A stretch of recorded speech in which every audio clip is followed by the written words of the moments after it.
Bora lá. Boa tarde, meninas. Boa tarde, Valéria.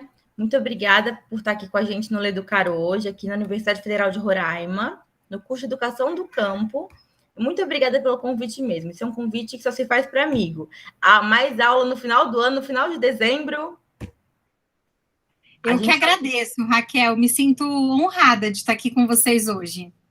Obrigada, viu? Bom, como eu te falei, nós somos 8 alunos. Talvez eles entrem e saiam, porque a internet hoje aqui em Roraima está bem estável, está caindo mesmo.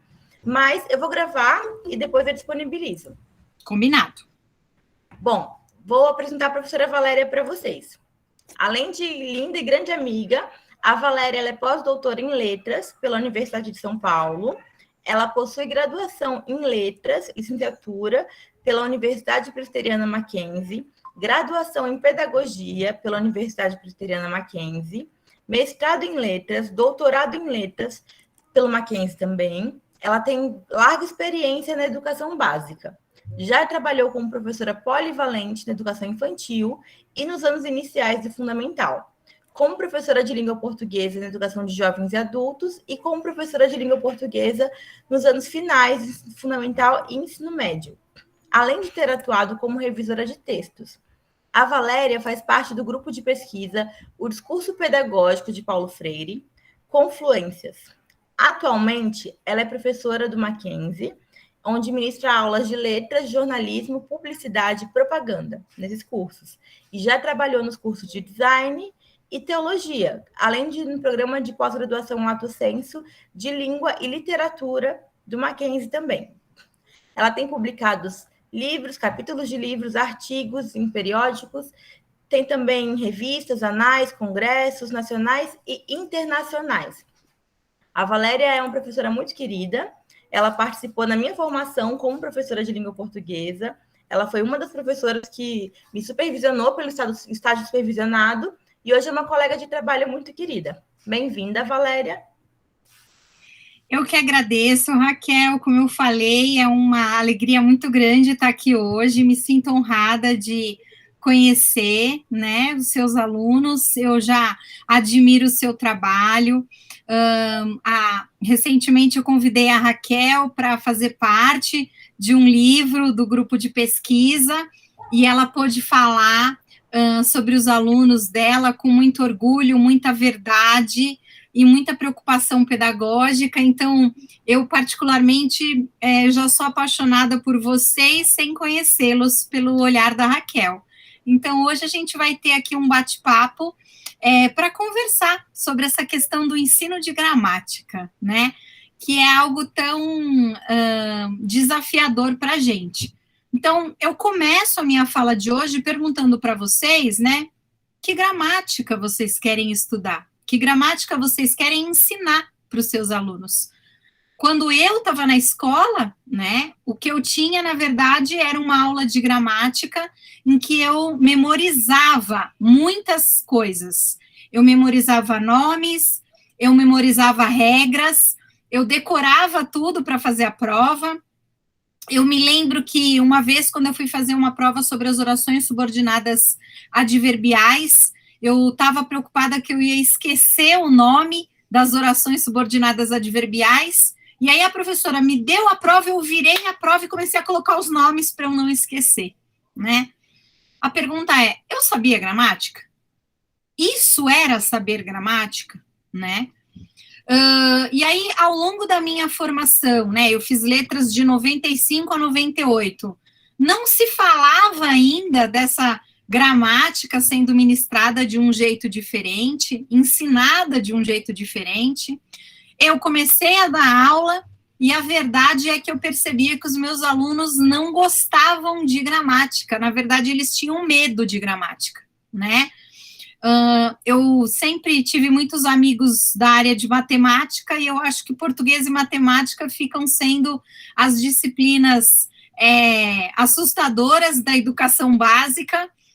Professor de matemática e português que mais fica com aluno em recuperação no final do ano, né? E eu olhava verdadeiramente para os meus alunos e eu percebia que muitos faziam a mesma coisa que eu, eles estavam decorando gramática. Então, eu acredito que foi a partir do momento que eu me tornei professora de língua portuguesa que eu comecei a perceber que eu tinha de fazer algo diferente. O problema é o quê? Tá? Como eu falei, eu me formei em 98. Em 98, nós tínhamos os parâmetros curriculares nacionais acabando de ser publicados, né? Dos anos finais do ensino fundamental de 1998, os parâmetros curriculares nacionais do ensino médio são de 2002, então vieram também depois da minha formação, né? Agora, quando eu recebi esse material depois de formada, porque foi no final do ano, não foi durante a graduação, eu lembro que já nos parâmetros curriculares nacionais aparecia que o professor de língua portuguesa tinha de se preocupar com a língua em uso, com aquela língua que seria dada para o aluno em sala de aula, mas que seria útil para a vida dele, né? E aí, novamente, eu comecei a me cobrar. Mas espera aí, será que eu estou dando essa língua para o meu aluno?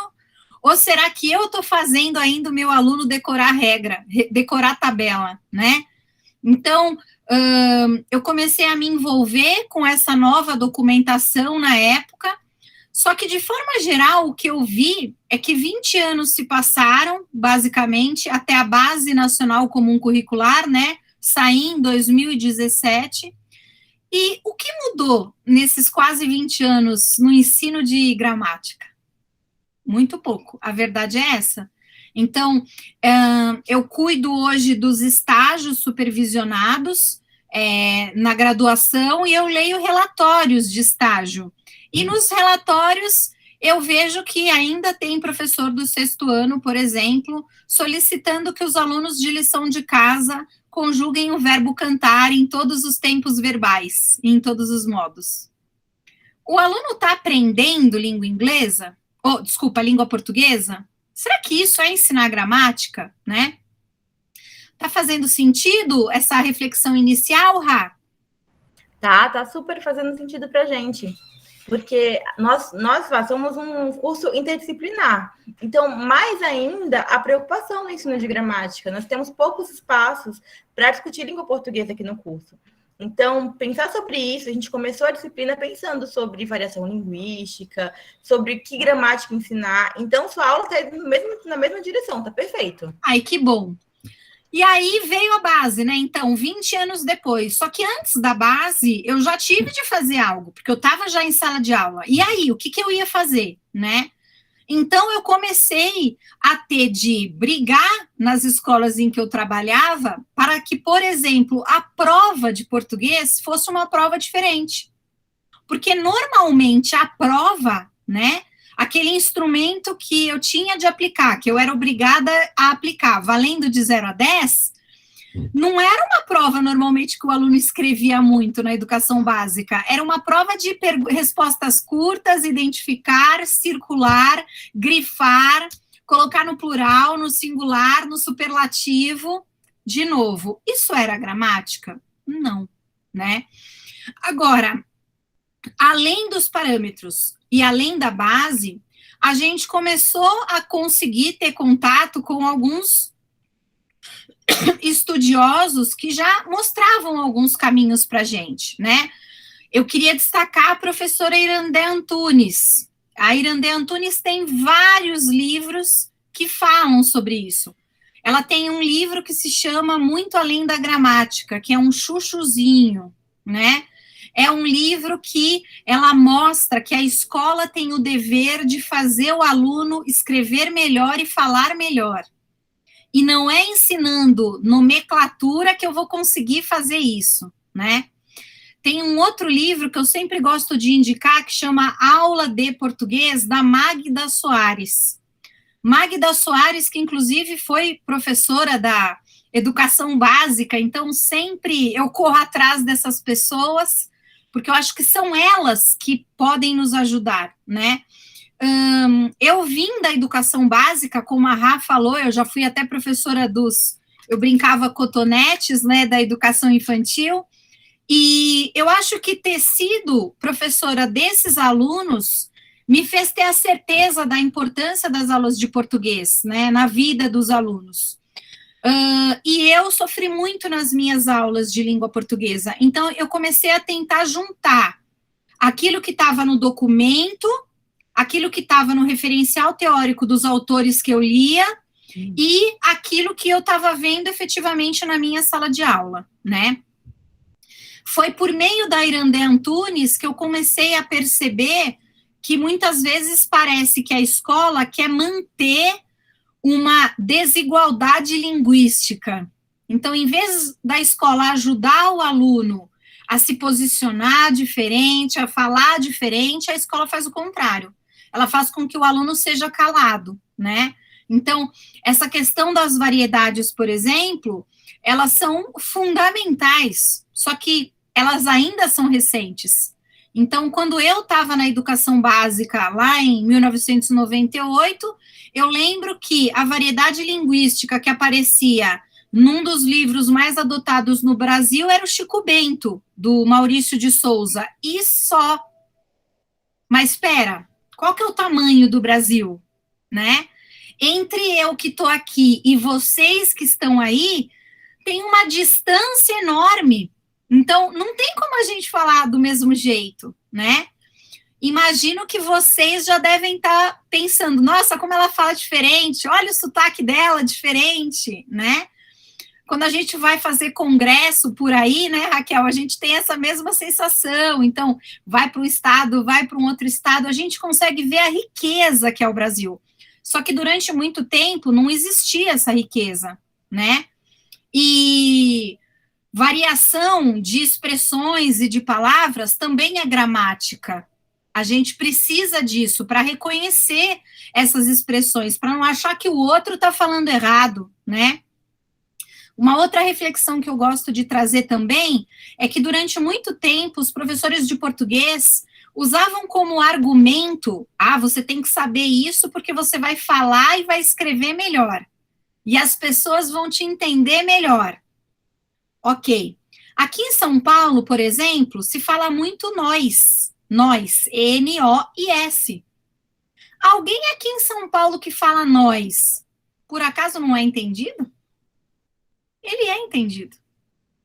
Então, eu preciso saber que o nós existe, eu mostro para o aluno que o nós existe, né? Eu mostro para ele que ele vai, inclusive, usar línguas em várias situações, né? Agora, eu não posso dizer para ele que está errado. Eu também conto para os meus alunos que quando eu estava na educação básica, uma professora falou para mim que usar a gente era errado, que eu tinha de falar nós. Que gramática é essa, né? Então, a gente começa a perceber que colocaram na nossa cabeça uma ideia de gramática, e era esta gramática que a escola tinha de ensinar, e acabou.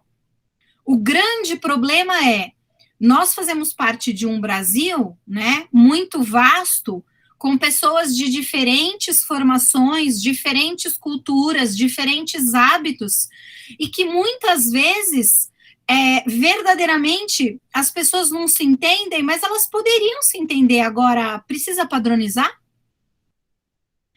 A gente, quando ensina essas questões todas, também muitas vezes falamos sobre o jornalismo. Durante um tempo, o jornalismo quis até padronizar o sotaque dos repórteres. Então, será que nós teremos um âncora do Jornal Nacional, né? Daí, a Raquel me ensinou, Roraima, não é Roraima. Roraima. Será que nós teremos um âncora de Roraima? Será que um dia teremos um âncora da Bahia? As novelas são uma maluquice completa. Muitas vezes as novelas ocorrem em lugares diferentes e as pessoas falam todas iguais. Mas, meu Deus do céu, né? O Brasil tem uma riqueza muito grande. Quando você dá aula, você recebe alunos, muitas vezes, de diferentes estados. Ainda tem aluno que tem vergonha de falar pelo sotaque, né? Então, isso é muito triste ainda. Isso também é gramática, isso também é língua portuguesa, e isso também precisa ser ensinado. Agora, voltando para o nós. O menino tem de falar nós a vida inteira? Eu posso ensinar para ele que existe o nós. Eu posso ensinar também para ele que ele pode sim falar o a gente, né? Só que aí eu preciso observar o contexto em que ele está inserido. E, normalmente, a gramática não é algo muito gostosinho para os alunos, né? Então, eu sempre tive essa impressão que os alunos pensavam, meu Deus, mais regra de novo, porque a gente tem muita regra. E em português tem a regra e tem a exceção, né? Então, o professor dá a aula, passa a regra, e aí ele fala, não, mas agora eu tenho aqui umas exceções para vocês. Os alunos querem morrer, né? Quer ver um exemplo? Ai, não pode falar te amo. Regra, não pode falar te amo. Porque não pode começar a frase com pronome oblíquo átono. Ainda tem gramática escolar que tem essa regra hoje.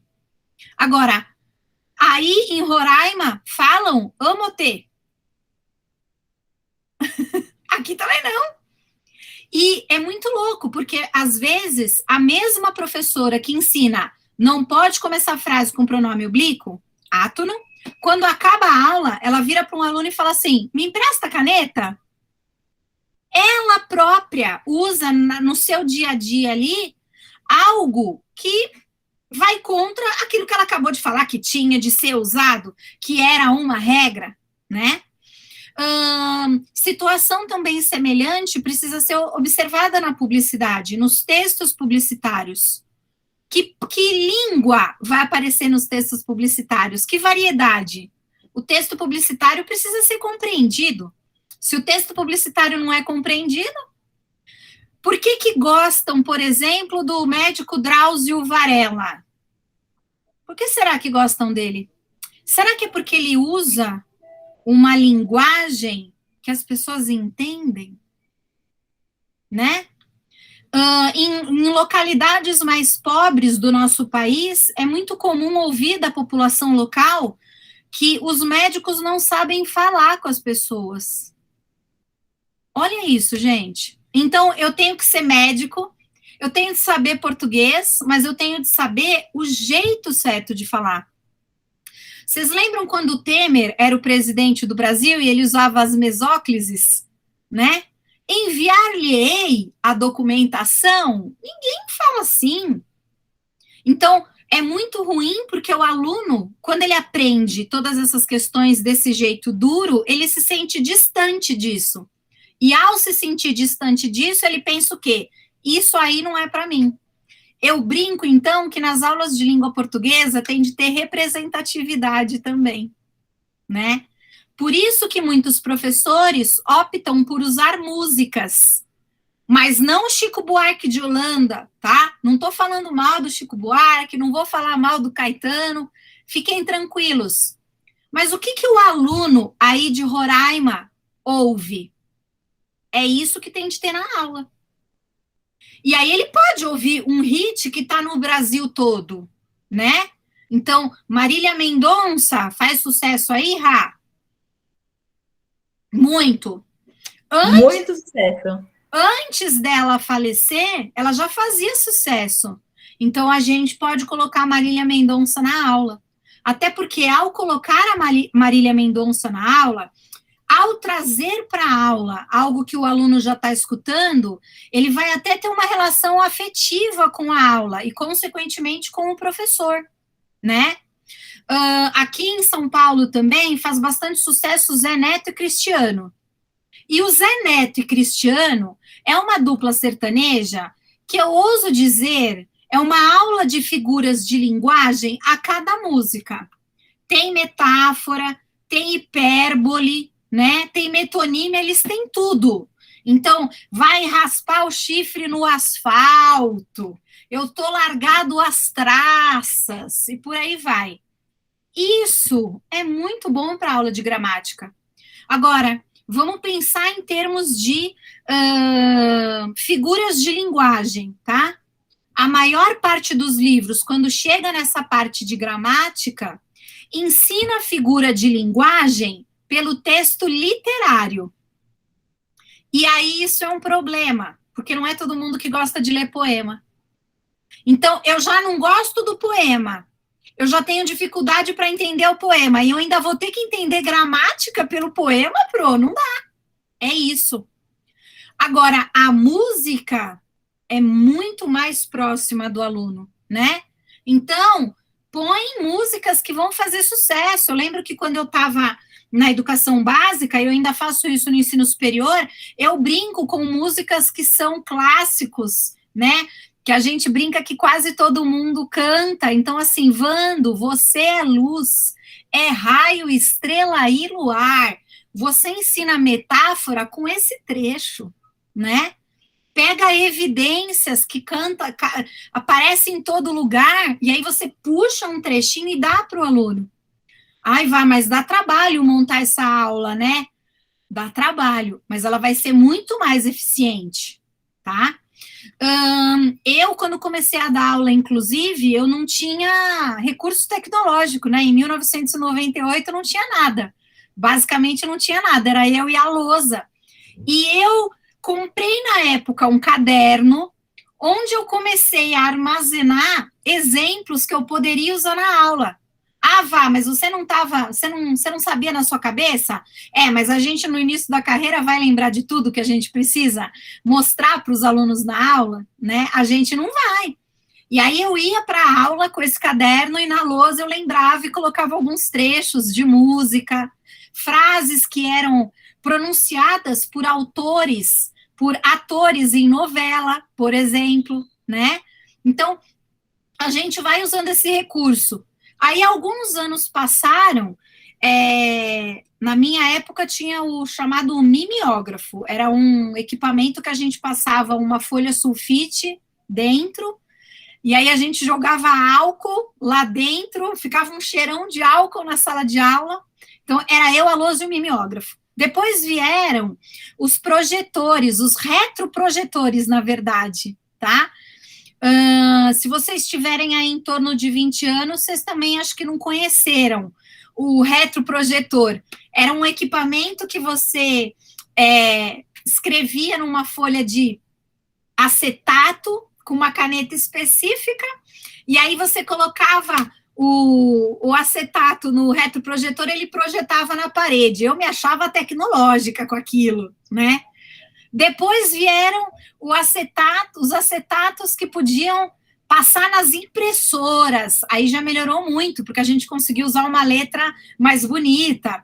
E aí só depois vieram os recursos tecnológicos efetivamente que a gente tem hoje. E aí eu comecei a montar as minhas aulas usando um PowerPoint, por exemplo, né? Agora, até chegar no PowerPoint e lembrar lá do meu papel, eu fui montando um portfólio mesmo de exemplos concretos, reais, para que as minhas aulas de gramática fossem boas para os alunos, fossem úteis, fossem funcionais. E óbvio que a cada ano eu ia fazendo adaptações. Então, eu me lembro que quando eu comecei a dar aula, aqui em São Paulo, por exemplo, tinha um grupo que fazia muito sucesso de rap, que era o Racionais MC. Por sinal, eles existem até hoje.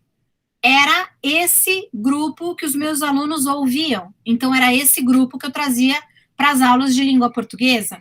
Agora, foi como eu perguntei para a Rá, eu falei, Marília faz sucesso aí? Então, vamos pegar a Marília. Que tipo de cantor, que tipo de gênero? E é legal você variar os estilos também, para que você não use um estilo só de um determinado grupo de alunos, né?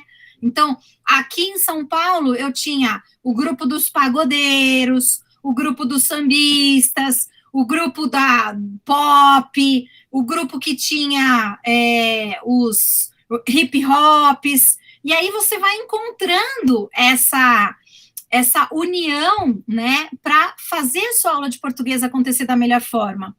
E por que não também pedir para os alunos tirarem esses exemplos das músicas que eles ouvem? Porque daí você conhece também o que o seu aluno está ouvindo e tem material para a aula do ano que vem, tá? Isso é uma outra dica maravilhosa. A gente aprende muito com os alunos. Eu aprendo muito com os meus alunos até hoje, né?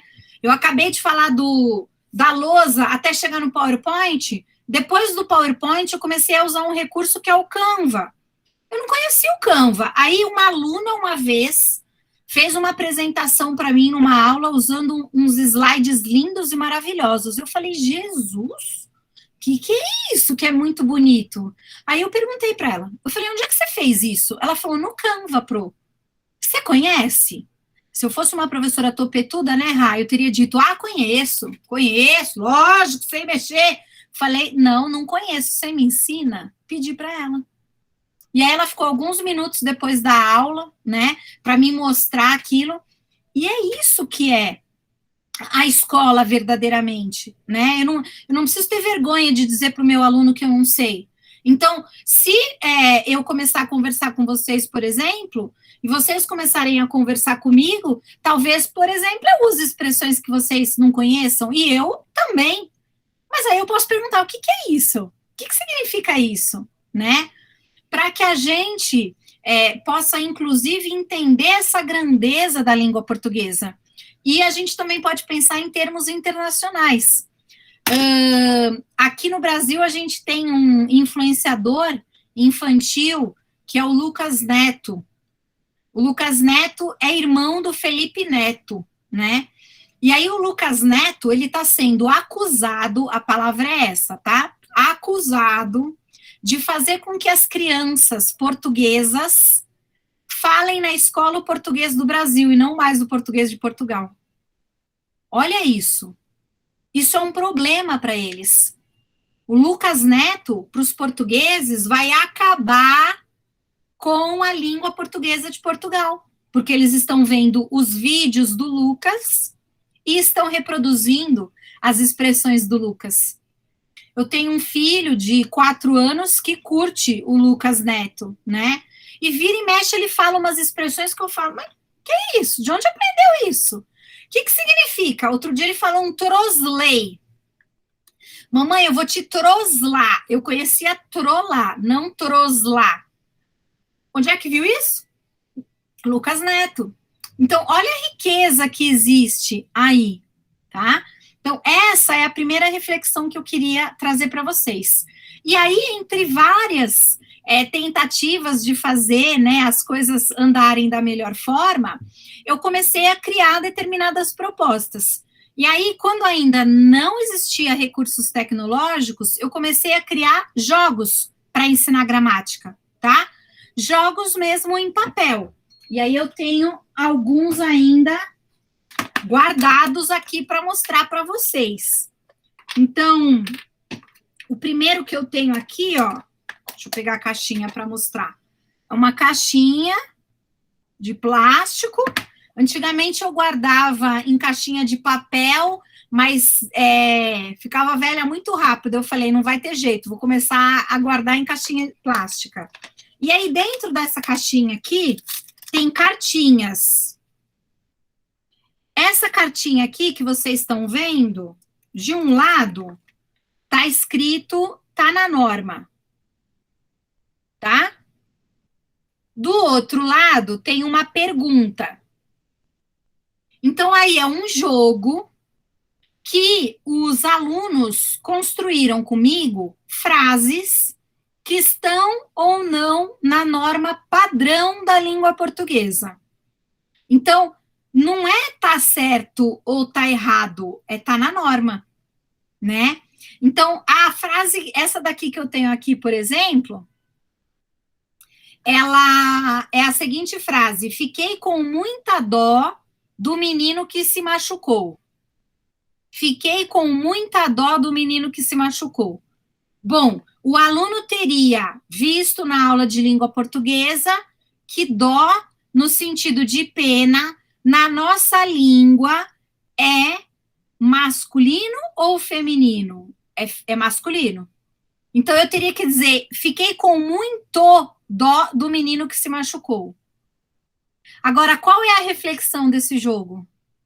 Quem neste país fala, eu estou com muito dó? Ninguém. ninguém. Eles são quietinhos mesmo, Rá? São, Vá. Eles podem falar também, viu, gente? Fiquem tranquilos, podem perguntando para Valéria no meio do caminho, mas eles são mais quietinhos, sim. Então... Ô, Vá, antes de você ir para frente, posso começar a fazer umas perguntas aqui? Pode. Então, você vai falando, eu fico pensando umas coisas. Vocês vão pensando nas perguntas também, viu? Tudo bem, gente? A primeira coisa, Vá, muitos dos nossos alunos, eles vão dar aula e já trabalham em escolas indígenas. Tá. Então, nessas escolas, a língua portuguesa não é a primeira língua materna das crianças. Certo. Dos adolescentes, dos jovens. Como é que você acha que um professor de língua portuguesa, que vai ensinar gramática, deve se portar numa escola indígena? Por exemplo, tem muitas escolas macuxis aqui.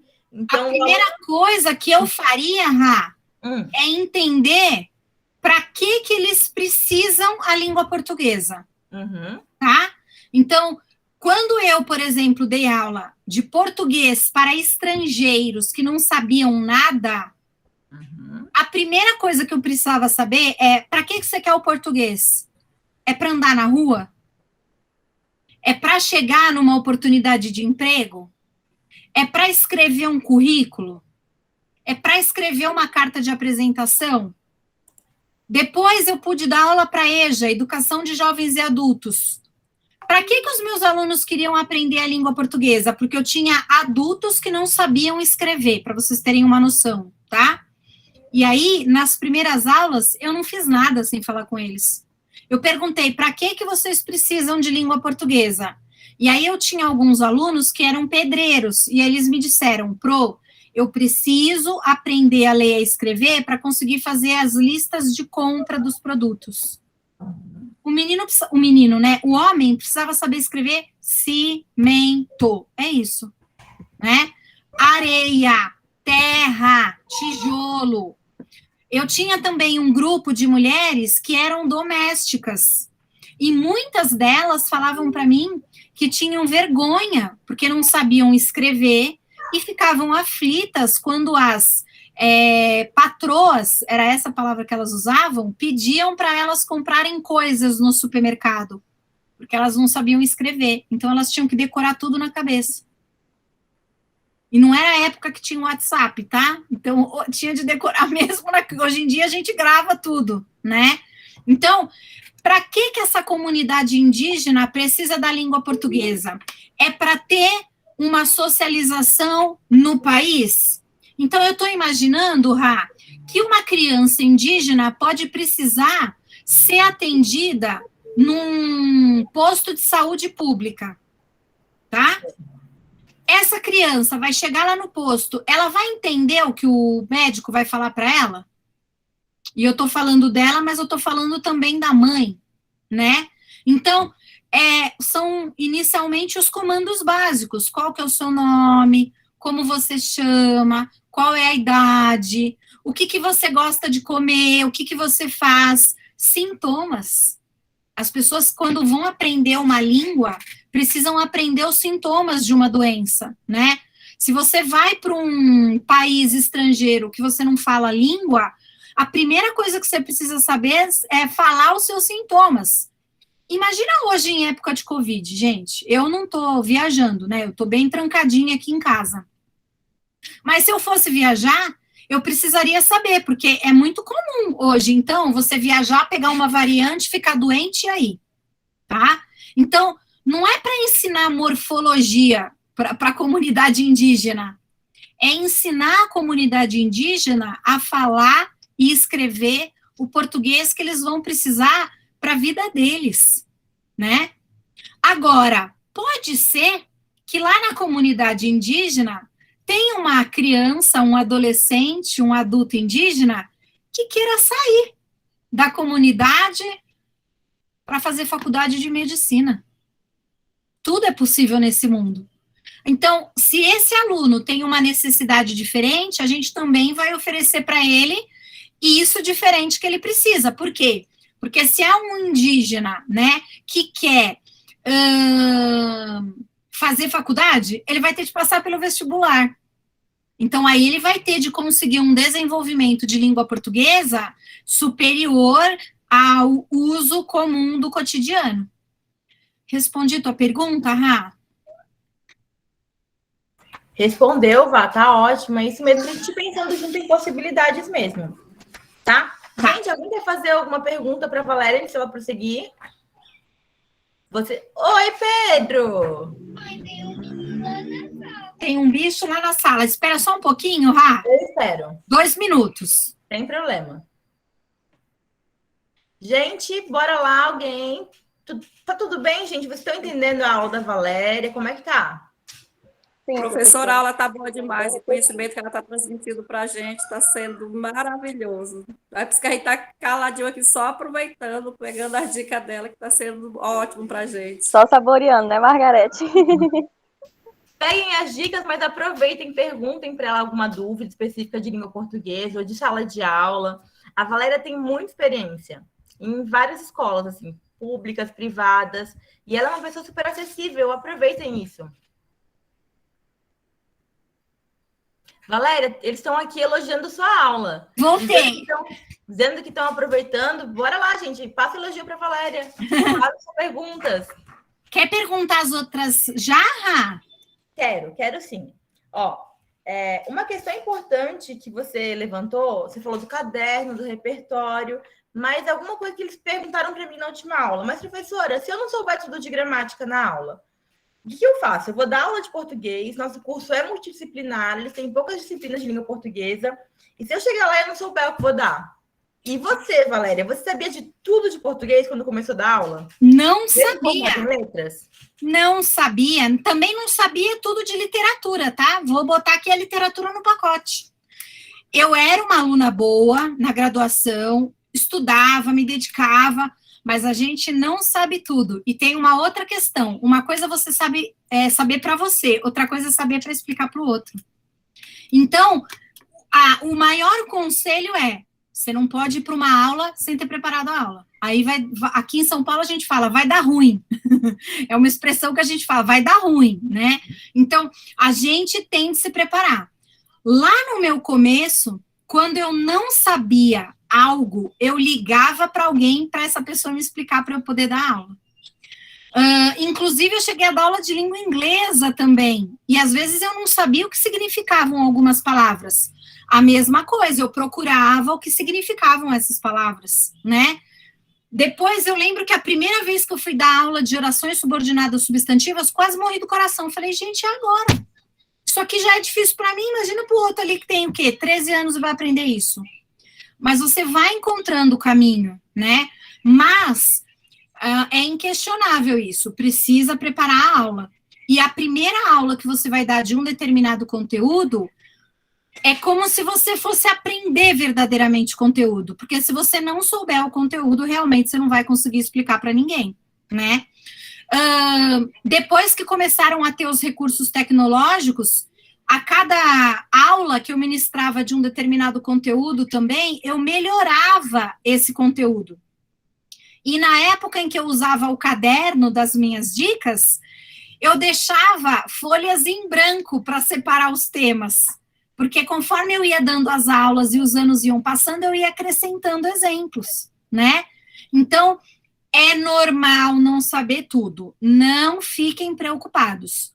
O que não é normal é não se preparar, né? Precisa se preparar antes da aula. Isso é compromisso com os alunos. Vocês, alunos, sabem quando um professor não prepara a aula, e aí é horrível. Porque daí você se sente desrespeitado, né? Você pensa assim, pô, mas eu tô aqui, o cara não preparou a aula dele? Agora, quando um professor prepara a aula e ele entrega para você algo que você consegue ver como útil, você até tem vergonha de entregar trabalho mal feito, fazer uma prova ruim, né? Eu tenho aluno que quando vai me entregar um trabalho, ele fala, ai, eu tô até com vergonha de entregar isso. Por quê? Porque antes eu entreguei para ele compromisso. Então, ele também quer entregar compromisso para mim, né? Agora, vai atrás de gramática, manda mensagem para Raquel, manda mensagem para mim, a gente ajuda. Isso é fácil. Que mais, Rá? Tá fechado o áudio, Rá? Obrigada. Meninas e menino, alguém quer perguntar alguma coisa antes de mim? Margarete, Paulo, Emily? Oi, professora Eles estão Valéria, eu sou a tímidos. Margarete.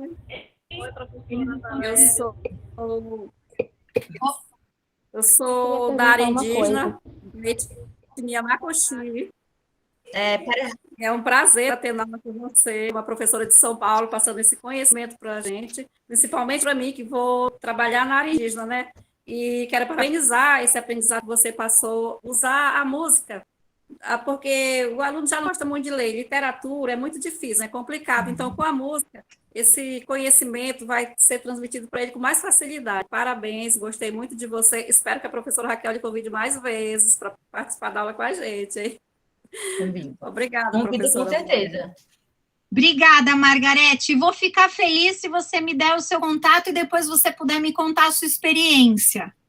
Uhum. Eu tenho Vou passar, muita Vou passar pra vontade professora de Raquel. aprender. Tá bom. Pode passar o meu número para eles, viu, Raquel? Não tem problema, não. Passa, Ei, pode professora deixar. Valéria, você Depois eu chegar vou lá na minha comunidade indígena, eles vão dizer assim, chegou uma Crauiá. Crauiá, na língua macuxi, está dizendo uma pessoa branca. Nossa, eu ia falar isso, então eu sou muito branca. Que legal, esse Brasil é bom demais, né? Brasil é grande, Valéria. E tem de ser com música mesmo. É isso que você falou, Margarete, da literatura. A gente não está negando a literatura ao aluno, tá? Tem gente até que briga comigo, Margarete, quando eu falo isso de música. Fala, imagina, tem que dar Machado de Assis para o menino. Mas ele não vai entender Machado de Assis. Então, o que ele vai fazer? Ele vai largar até o estudo, muitas vezes, né? Agora, por meio da música, você pode se tornar próxima, a escola pode se tornar próxima. Eu até brinquei, né? Não é Caetano Veloso nem Chico Buarque de Holanda. Eu posso sim começar com Marília Mendonça, porque é por meio dela que a gente vai conseguir um caminho, né? Tá ótimo. Júlia, você queria falar? Pode falar. Eu queria saber como é que funciona no ensino médio, quando a gente percebe que o aluno ele não teve um bom desenvolvimento no ensino fundamental. Porque a gente percebe que tem alunos do ensino fundamental que sabem muito mais de matemática, de português, de morfologia, assim, do que alunos que passaram no ensino médio, porque eles tiveram um ensino fundamental um ensino muito raso. E eles chegam no ensino médio, tem mais coisa para aprender, mais aprofundado, eles não sabem. Então, a gente trata esse aluno como se fosse uma criança, a gente não vai ensinar como está ensinando os outros que já sabem, né? Eu queria saber como é que trata esse aluno. Olha, Júlia, isso não é uma realidade só daí, não, tá? Aqui em São Paulo a gente tem a mesma problemática. Então, é um aluno que, às vezes, chega ao ensino médio sem saber ler e escrever. Tem aluno que, inclusive, não lê nada na sala, porque ele tem vergonha, porque ele não consegue ler. Ou se ele é chamado para ler, e a palavra é macaco, ele vai ler macaco, e ele está na primeira série do ensino médio, né? Então, nesses casos, Júlia, o que eu sempre tentei fazer é conseguir ficar com o aluno um pouquinho depois da aula para dar outro tipo de atividade para esse aluno, sem expor esse aluno, né?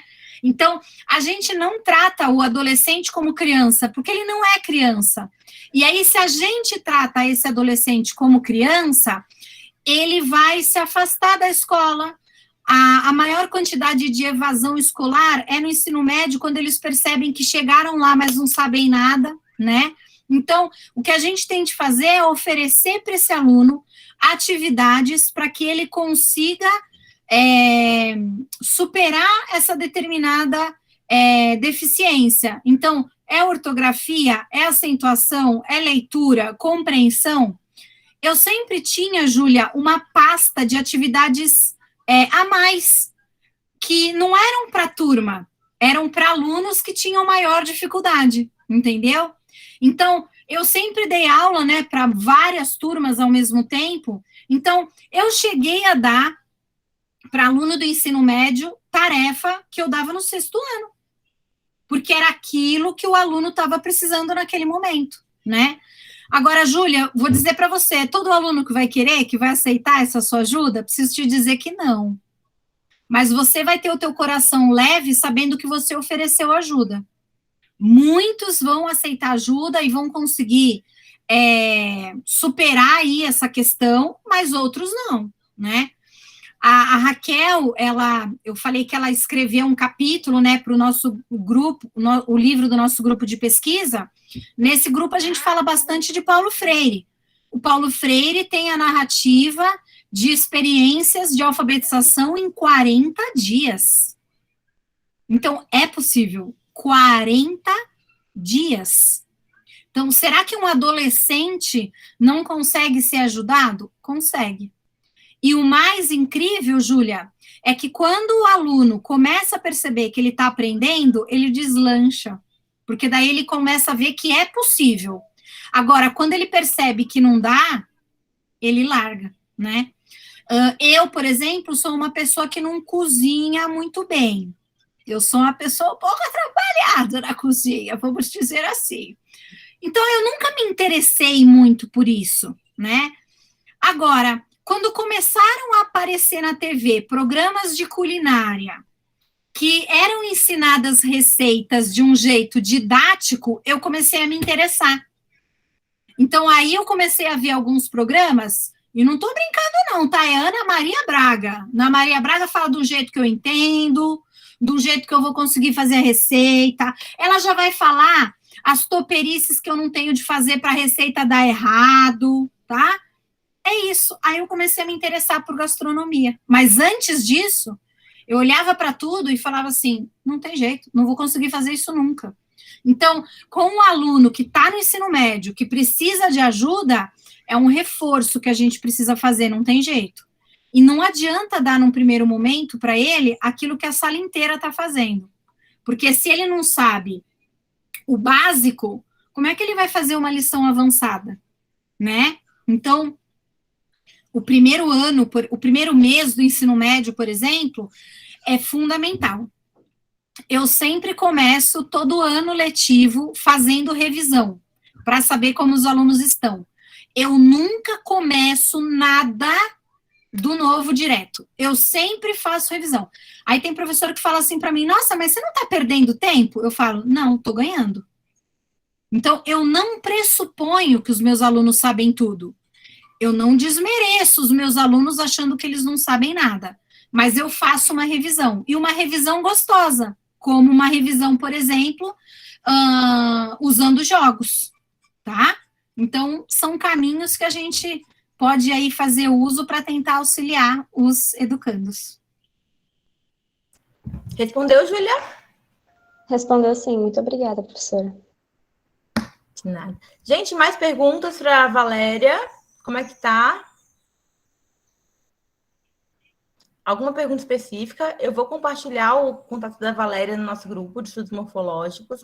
E o que eu queria para vocês era isso, é trazer uma experiência de um professor de língua portuguesa que dá aula há bastante tempo, para trocar experiência, falar de dúvidas, porque nossa disciplina é estudos morfológicos. Só que a língua portuguesa é muito maior do que isso. A Valéria falou, substantivo, adjetivo, advérbio. A gente precisa saber tudo isso, precisa ensinar tudo isso, mas a gente tem que reconhecer particularidades, necessidades dos alunos, como ela falou bem aqui. Eu tenho mais uma pergunta se ninguém tiver, mas está aberto o microfone. Paulo? Nada? Vanderlane? Ninguém? Bom, professora, só mais uma coisa. Eu queria que ela Paulo. passasse depois o nome dos 2 livros de português que ela falou lá, não deu para escrever. Que Sim. Ela falou que é muito bom. Que ela poderia passar depois o nome para você passar para a gente. Ok, muito professora, obrigada. Além da gramática, Irandé Antunes e aula de português Magda Soares. Tá aí no chat. Eu ponho no grupo também, Margarete. Perfeita observação. Ó, já vou deixar meu e-mail para vocês. Uhum. Vou deixar meu Instagram. Valéria Martins. Muito bom, mas vamos lá no Instagram, professor. Valéria Martins 77. Paulo, você ia perguntar alguma coisa? Não, professora, assim, só agradecer a professora, né, pela aula dela, é muito bom, é muito importante, é mais um incentivo para nós, para mim, que eu também já estou atualmente na educação básica, né, com a língua indígena, então é muito bom para mim. Só isso. Eu que um dia quero voltar aqui para aprender com eles, Raquel. Sim, tá aberto o convite. Tá aberto com... Agora, a gente ainda está em ensino remoto, vá aqui. A previsão de voltar para o presencial é em maio do ano que vem, se tudo correr bem. Tá. E aí, como é que acontece aqui? Tem tempo, o curso é organizado em tempo universidade e tempo comunidade. Tem atividades que a gente faz juntos na universidade e atividades que o professor vai até as comunidades para supervisionar as atividades dos alunos. Então, se bater um cronograma desse, você vai com a gente. Legal. E por que maio, Rá? Então, porque o nosso semestre aqui, Vá, ele está desencontrado ainda. A gente começou agora em novembro, o segundo semestre de 2021. Entendi. Então, o nosso segundo semestre vai acabar, se eu não me engano, é 22 de abril. Por causa da pandemia? Por causa da pandemia. A gente parou bastante tempo aqui. A gente começou a ter aula de ensino remoto em setembro de 2020. Entendi. Então, de março a setembro, estava tudo parado. Entendi. Porque a universidade precisou fazer vários ajustes, várias coisas, disponibilizar chips, celulares para os alunos. O movimento foi grande. É grande ainda. Entendi. Ah, mas que bom que vocês encontraram um caminho. Sim, né? Estamos aqui juntos. Essa turma, inclusive, Iva, eles entraram em 2020. Então, muitos deles não tiveram contato com a universidade presencial ainda. Acabaram de entrar. Entraram agora, primeiro semestre de 2020. Então, estão chegando para o quarto semestre agora. Entendi. Ah, gente, o que eu puder ser útil, pode me usar. Super bom. Bom, vou fazer mais uma pergunta, se vocês não tiverem mais. E aí, a Vá fica à vontade para falar o que quiser, tá bom? Tá bom. Ó, Roraima é um estado de fronteira, né? A gente tem fronteira aqui com a Guiana Inglesa, com a Venezuela, e é um lugar de muita migração, internacional e nacional. Tem muito nordestino, gente do Brasil todo tem aqui. E muitos professores encontram dificuldade nisso na sala de aula, né? Uma colega que dá aula no estado aqui falou: olha, Raquel, eu tenho na escola 2 alunos brasileiros. A maioria é venezuelano. A imigração venezuelana aqui é forte. E fora os outros imigrantes, as variações estão o tempo todo. E aí, como é que esse professor ele se posiciona na sala de aula? Uma ideia que você deu das músicas é um caminho? O que você sugere para a gente? Eu acho que, de novo, precisa saber quem é o aluno. Ele é um venezuelano? Ok, mas o que ele já sabe do Brasil? O que ele ouve? Porque ele veio para cá, provavelmente ele consome algum tipo de produto brasileiro, né? Então, o que ele está consumindo que pode vir para a sala de aula para unir essas pessoas, né? E aí, esses 2 alunos que são brasileiros podem, inclusive, auxiliar a professora, porque a maior parte da sala, então, não é. Então, como é que ela vai fazer, né? Agora, de novo, eu vou ensinar a língua portuguesa batendo na tecla do que é pronome pessoal do caso reto e pronome pessoal do caso oblíquo? Não vou, né? Mas o menino precisa saber se expressar, ele precisa saber a diferença entre determinadas palavras, né? Ele precisa saber que ele pode usar vários adjetivos, mas dependendo do adjetivo que ele usar, ele vai falar uma coisa ou outra coisa. Então, eu posso estar brigando com a Raquel e falar: nossa, Raquel, você é grossa, hein? Eu posso brigar com a Raquel de novo e falar assim: nossa, Raquel, você é um cavalo, hein? E eu posso estar brigando com a Raquel e falar assim: nossa, Raquel, você foi indelicada. Grossa, eu usei. Indelicada, que são 2 adjetivos, mas eu usei até um substantivo para adjetivar a Raquel. Só que além de ter 2 adjetivos e o substantivo cavalo, eu transformei o substantivo cavalo num adjetivo, mas essa frase é muito forte, né? É muito mal educada. Então, não é só ensinar, né, o nome, é ensinar o uso. existem questões de língua que a gente precisa tomar cuidado, que podem denotar falta de educação, né? Então, aqui em São Paulo, por exemplo, a gente não chega numa loja, por exemplo, e fala assim, eu quero ver aquela blusa amarela. Normalmente a gente fala assim, eu queria ver aquela blusa amarela. Eu queria, e não eu quero, tá? Só que aí, às vezes, quando eu vou para algum outro estado que não tem esse costume, o vendedor me zoa. Aí ele fala assim, você queria, você não quer mais? Então é isso. E isso é a língua em uso, né? Então, o que um estrangeiro precisa saber no primeiro momento? Essa professora que só tem 2 brasileiros e os alunos estrangeiros, ela precisa ir fazer uma troca de conhecimento, né? O que esses alunos efetivamente precisam saber. Agora, a escola brasileira faz isso? Então, a escola brasileira faz o aluno saber escrever? O aluno, por exemplo, deveria sair do ensino médio sabendo fazer um currículo. Isso é básico. Só que, às vezes, o cara passa a educação básica inteira sem aprender a fazer um currículo. E aí? Como é que ele consegue emprego? Né? Então, quem está no ensino médio tem de ensinar o aluno do ensino médio a fazer emprego, a fazer um currículo. Mas ele não tem experiência profissional. Não interessa, ele vai ter de fazer um currículo. Mesmo quem não tem experiência profissional vai ter de fazer um primeiro currículo sem ter colocado nada, né? Outra coisa que a escola precisa ensinar a saber a falar. Olha que coisa básica, saber falar, né? Então, foi como eu falei, uma criança indígena está doente, ela precisa saber o que é tosse, o que é nariz entupido, o que é dor de cabeça, o que é dor no corpo. Mas isso é óbvio. Não é. Nada é óbvio.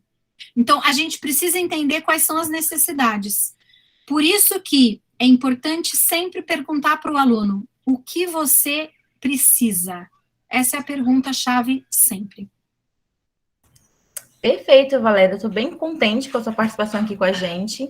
E aí eu queria conversar com vocês, né? Porque a língua também tem a questão afetiva, de identidade, né, Vá? Então, a gente tocou no ponto dos venezuelanos agora. Muitos deles vieram para cá não porque o Brasil é legal, gosto do Brasil, mas porque precisaram vir. Estavam passando fome na Venezuela e vieram fugindo do governo. Então, muitos adolescentes não querem aprender português, porque aprender português é desvencilhar do lugar que estava. E eu acho importante a gente pensar, como professor de língua portuguesa, esse respeito pela cultura do outro, pela dor, pelo luto. E como é que eu vou trazer isso em sala de aula? Como é que eu vou ensinar, de repente, com essa pergunta da Valéria, mas português para te ajudar em alguma coisa, o que você precisa? Um primeiro passo. Porque precisa levar em consideração também. Nosso curso é um curso de educação do campo. Então, a gente precisa levar em consideração a realidade do aluno. Né, Valéria? Eu acho que em todos os cursos, né, Raquel, eu preciso disso. Eu fiz uma banca agora de TCC de uma aluna nossa que era do Nordeste, veio fazer o curso em São Paulo, e ela, na banca, ela falou, eu sou a primeira pessoa da minha família a conseguir terminar uma graduação. E quando eu cheguei em São Paulo, eu era muito zoada. Brincavam muito com a forma como eu falava, eu me perdia na rua, eu não sabia nem andar na rua, Raquel, andar. Então, será que antes da língua a gente não precisa ensinar os locais para as pessoas? Ensinar comida para as pessoas, né? Então, precisa existir também essa troca. E, além do aluno, Raquel, não querer aprender a língua portuguesa, será que os adolescentes brasileiros querem ensinar esses adolescentes estrangeiros? Ou esses adolescentes estrangeiros, muitas vezes, podem ser vistos por alguns como invasores? Entendeu? Então, é muito triste isso que ocorre no mundo, e não é só no Brasil essa questão que envolve as fronteiras, né?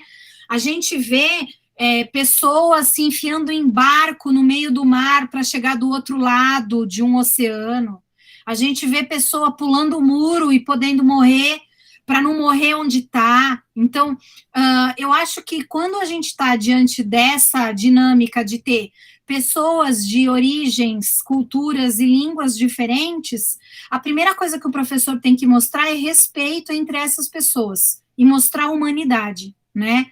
Então, não dá para o professor ignorar e impor uma determinada língua, cultura e valores e esquecer todo o resto do aluno. É o que eu sempre falo, eu acho que a gente precisa dar voz para o outro, né? Eu sou melhor porque eu sou de São Paulo, porque eu sou branca? Não, muito pelo contrário, sou eu que tenho que aprender com vocês. Então, eu estou num lugar, né, que eu hoje nunca passei fome, mas eu já tive amigos que já passaram fome, e eu já aprendi com eles. Então, já trabalhei em escola bem pobre? Já trabalhei em escola bem pobre. Isso fez diferença na minha vida? Muito, e é ali que eu aprendi. A verdade é essa. A gente aprende muito mais na dificuldade. Então, a gente se torna muito mais criativo na dificuldade, porque a gente dá jeito para as coisas. A verdade é essa, né?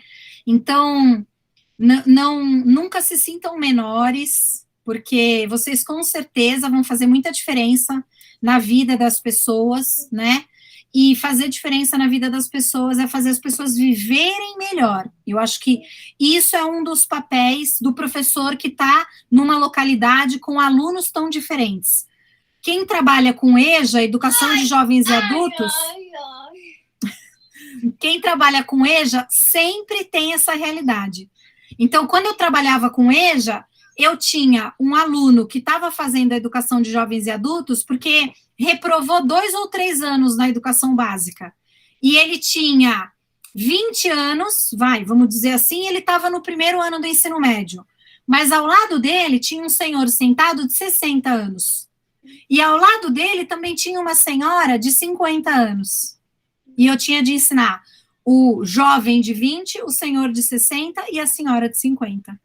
Com culturas, hábitos e experiências de vida completamente diferentes. E aí cabia a mim saber valorizar, inclusive, o que eles já chegavam à escola sabendo, né? Então, eu acho que é ter muita paciência, Raquel, né? Não tem como. E aproveitar essa diversidade para o bem. Eu acho que, inclusive, a sociedade ficaria melhor assim, né? Quando a gente soubesse respeitar essas diferenças e aprender com elas. Bom, gente, eu estou muito feliz com a participação da Valéria aqui com a nossa aula de hoje. Eu aprendi um monte com ela, aprendo todo dia. Aprendo com vocês também. Obrigada, Valéria. Alguém tem alguma pergunta, algum comentário? Senão eu vou agradecer a Valéria e encerrar a aula de hoje.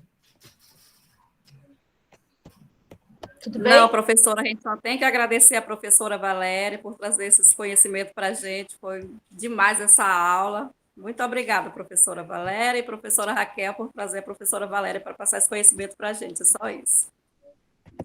Para mim foi uma delícia. Com a Margarete. Estou muito feliz por esse aprendizado de hoje. Nem a professora começou falando no começo, né? Primeiramente, a gente tem que saber para que o aluno necessita saber da língua portuguesa. Para que ele quer? Para que ele quer usar?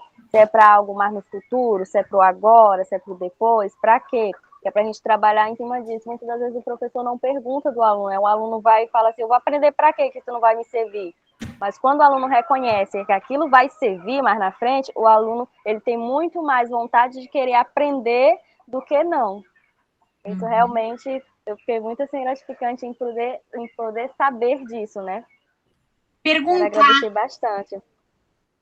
Pois é, perguntar. Primeiramente, saber o que o aluno quer. Que ele precisa, Obrigada, né? professora. Um beijo. Um beijo. Obrigada, viu, Valéria, pela oportunidade de a gente conversar, trocar experiência. Obrigada de verdade. Obrigada, gente, por estar aqui com a gente na aula de hoje. Eu vou passar as orientações da atividade no grupo do WhatsApp. Amanhã não teremos aula por Google Meeting, só as atividades pelo WhatsApp. Vou passar para vocês daqui a pouquinho. Passo o contato da Valéria também. E aí, eu vou pedir só para a Júlia ficar comigo na chamada até o final, tá bom, gente? Obrigada. Nossa próxima aula é sexta-feira, 2h30, com a professora Regininha, amiga minha e da Valéria também. Ela vai falar de lusofonia e contar para a gente uma experiência de ensino de língua portuguesa no Timor-Leste com música. Então, não percam, vai ser ótimo também. Tá bom, gente? Então, Fiquem bem. até sexta-feira. Obrigada, Vá. Um beijo. Beijo.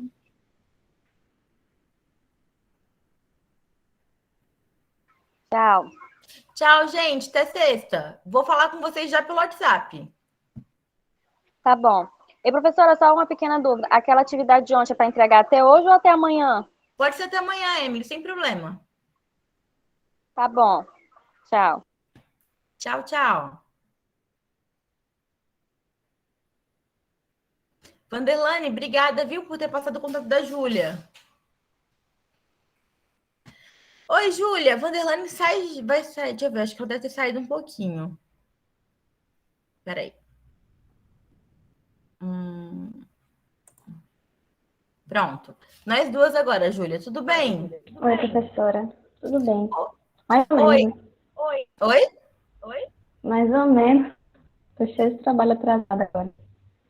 Pois é, ontem a Vanderlane passou a noite seu contato no grupo. Eu até falei, ué, mas temos 2 dias de aula. O que a gente pode fazer? Então, eu quero conversar com você, ver se você acha que dá para fazer, se está disposta. Não, consigo fazer sim. Porque como é que é, Júlia? A gente teve aula, começou a aula dia 6. Isso, dia 6, semana passada. Nosso bloco de disciplina tem 2 semanas, né? E aí a gente teve algumas aulas pelo Google igual essa.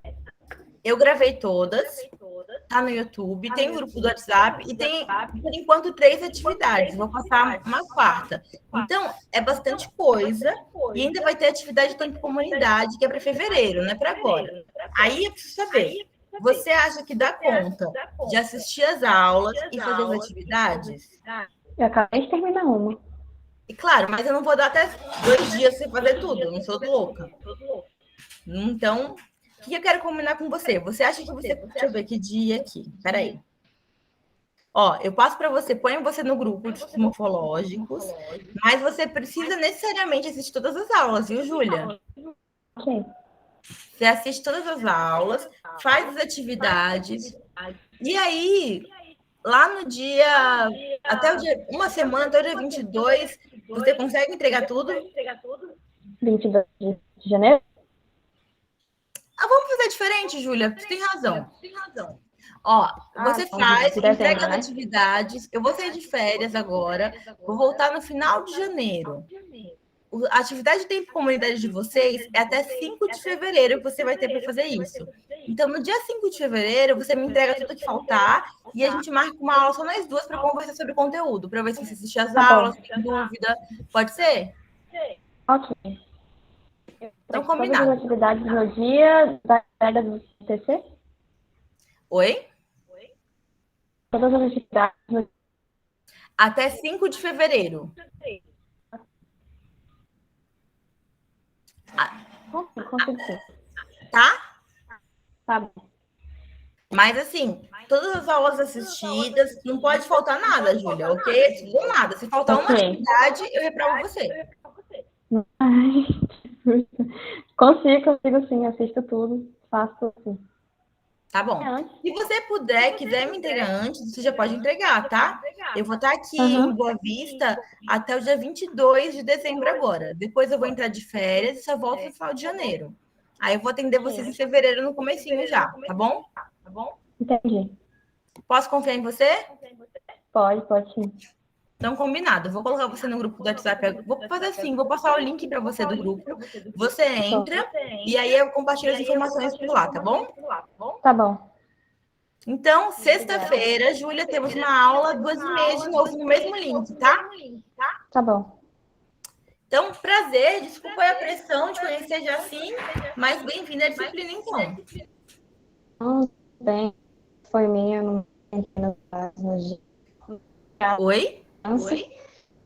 Foi minha, eu sabia que era tudo de morfologia, mas achei que a turma estava atrasada. Geralmente a gente começa no grupo da WhatsApp, mas foi minha mesmo. Bom, tudo bem, não tem problema não, viu, Júlia? Você tá falando de onde? Tá em que cidade? Eu sou do Piauí, aqui do interior de Minas. Entendi. Tá no interior também. Bom, tá ótimo. Qualquer dúvida, você tem meu número, você pode mandar mensagem, tá bom? Pelo grupo ou pelo Ok. privado, não tem problema.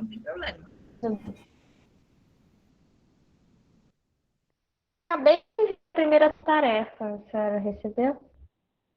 Oi? Eu não vi Eu ainda, acabei não de abri ver a as primeira tarefas tarefa. hoje. São 4 tarefas, né? Isso. Eu já passei 3, vou passar a quarta hoje, agora. Ok. Onde que eu posso encontrar essas tarefas? Eu vou compartilhar com você tudo de novo. Tá As bom. aulas e tarefas, tá? Vou compartilhar Tá tudo bom. pelo grupo num resumão para você. Primeiro eu te ponho no grupo, depois eu compartilho as tarefas, links todos. Obrigada, professora. Beleza, Júlia? Um beijo. Tchau. Bom dia. Ai. Putz.